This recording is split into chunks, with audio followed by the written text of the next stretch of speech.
We need to focus. I want you to remember the word focus. There is too much confusion. We live in an age of confusion.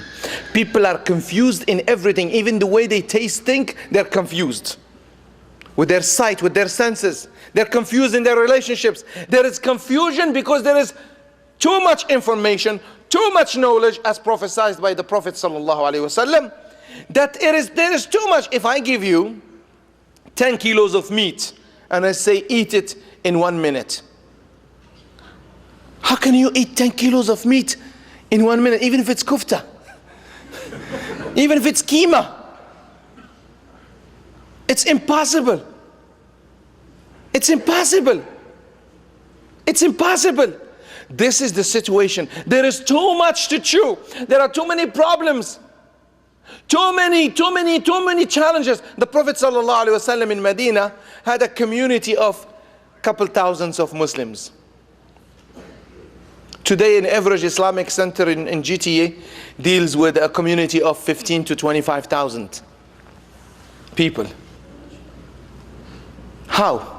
And we're not equipped as the Prophet ﷺ with that connection with Allah, with that madad. It's challenging. It's too much. Everything is too much. Too much for the parents. They have to make a living in a very difficult economy and world. Not adding discrimination and racism and opportunities. And then they have to come home and do the work of the father, the work of the mother, the work of the aunt and the uncle and the tribal system that you used to support. It is challenging. This says too much for us. Not to complain about it, but it's good to know what is the problem. There is so much we can take. And this is why there is confusion. Focus in the middle of confusion. What do they tell you in martial arts? Those of you who practice martial arts, never lose focus. Why?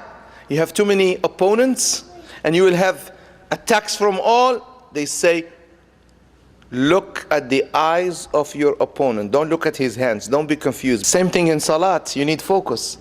Life without focus is a mess. This generation need to acquire the basics of the Deen, the values of the Deen.